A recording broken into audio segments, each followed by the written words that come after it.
The British government has managed to do the unthinkable and actually deport an illegal migrant. Well, hey, this is progress. But to get to that point, the illegal migrant had to sexually assault schoolgirls, trigger a riot, escape from jail, try to get back into jail, get arrested again, and then get bribed with 500 quid to get on the plane home. This is Hadush Gerberslatie Kebatu, and do not say that name out loud 3 times or your furniture will start floating. He's an Ethiopian who entered Britain illegally on a small boat this year, and within a few days, before he'd even had a chance to do any doctoring or engineering, he'd sexually assaulted several females, including a 14-year-old British girl in the nice leafy commuter town of Epping, where the government had dumped him. Here's a video of him being apprehended by a local woman.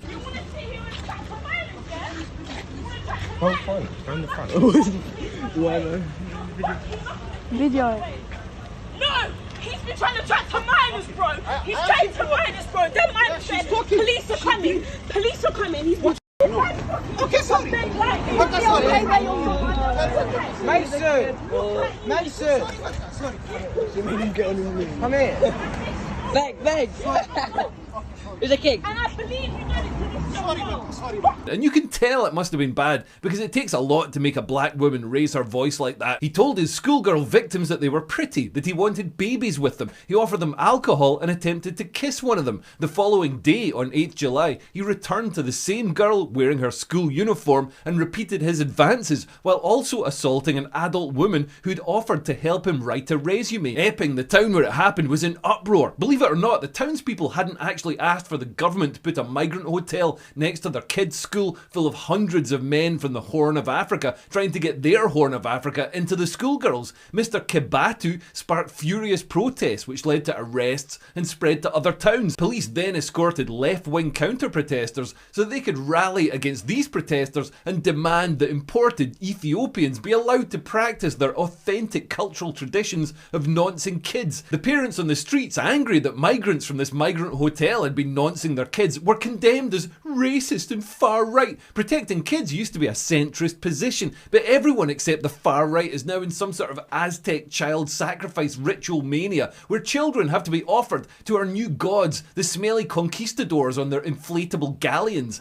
Mr. Kebatu did face trial in Chelmsford and Colchester Magistrates Court. The court heard that Kebatu showed no genuine remorse. He attempted to portray himself as a victim. He claimed that one of his victims was drunk and fancied him, and even claimed the United Kingdom was too strict. Oh yes, sorry about that, Mr. Kebatu. We didn't mean to cramp your style. On the 23rd of September, just over a month ago, he was sentenced. Unfortunately, he wasn't sentenced to being fired into the sea using a massive trebuchet. He was instead sentenced to 12 months imprisonment, made subject to a 5-year sexual harm prevention order, and put on the sex offenders register for 10 years, a combo of punishments known as a BBC presenter. Job done, you might think. Nope. About a week ago, rather than being moved to an immigration removal centre for deportation, Kebatu was mistakenly released from prison on a Friday. He wandered around the town of Chelmsford, confused, and was spotted by a delivery driver repeatedly coming and going from the prison gate, trying to get back into prison because he'd been released by accident. This being British bureaucracy, they informed him at the gate that he was incorrect and sent him on his way. Over the next 48 hours, Kebatu travelled to London and wandered around with a rather fetching tote bag. As Tom Slater pointed out, he was in Dalston all of 5 minutes before he bought an avocado tote bag, and they say integration is impossible. He was finally arrested on Sunday morning in the Finsbury Park area after being reported to the police by a dog walker. Although, if you're going to report every illegal migrant in Finsbury Park to the police, you're going to be there for a very long time. The taxpayer paid for this farce every step of the way. We paid for the border patrol boats that go into the English Channel, intercept migrants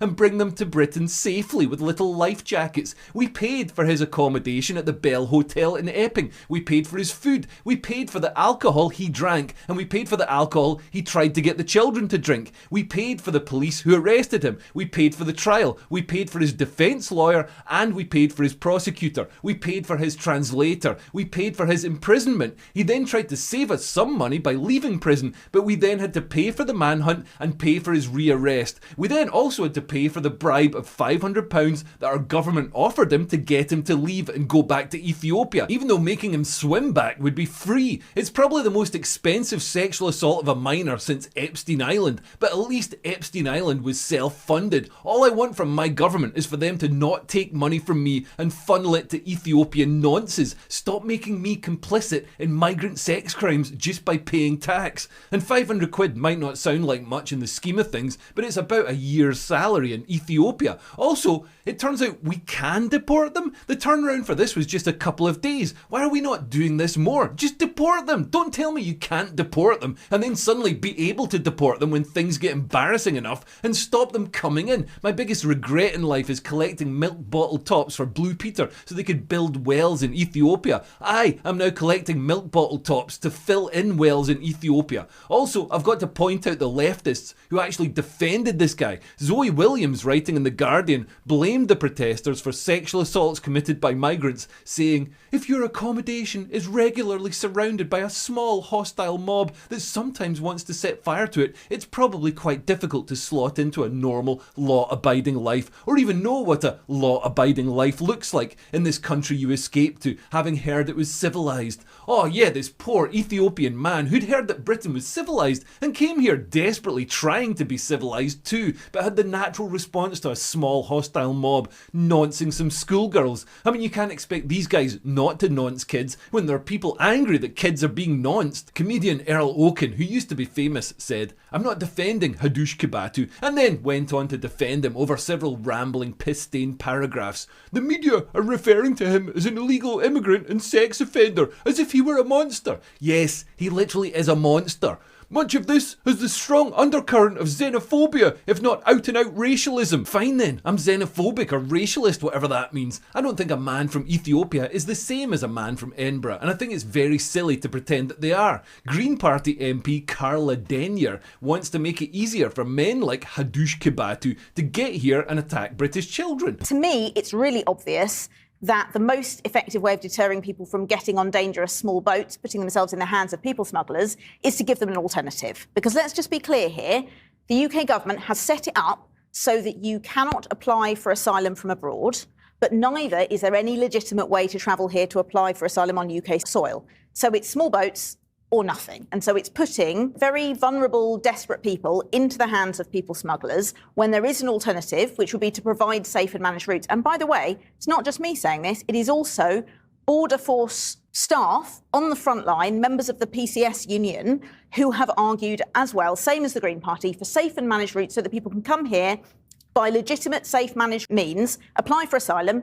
If they're found that they've got a strong case, they'll get refugee status, which most of them do. And then we can move on efficiently from there. Provide safe routes so they don't enter illegally. This is like trying to stop someone stealing your car by giving them your car. Anyway, Hadush Gerberslatie Kebatu, perhaps we'll see you again if you decide on a whim to come here, do some more noncing and get paid another 500 quid. It's not like anyone can stop you, apparently. Anyway, if you want to support me making these videos, you can sign up and become a patron. It's great. I get money and you get some exclusive content and stuff. I swear to God, this live stream that I've been promising is going to start any moment now. I've got all the kit sitting around me. I'm talking into it right now. Also, I'm performing stand-up comedy in Southampton on November the 26th. It is November the 26th. So there's a link to tickets below. Oh, and please share this video with your lefty friends who say that they love mass immigration, despite living in a 98% white enclave. Anyway, thanks for listening. I've been Leo Kears. Bye. Bye-bye.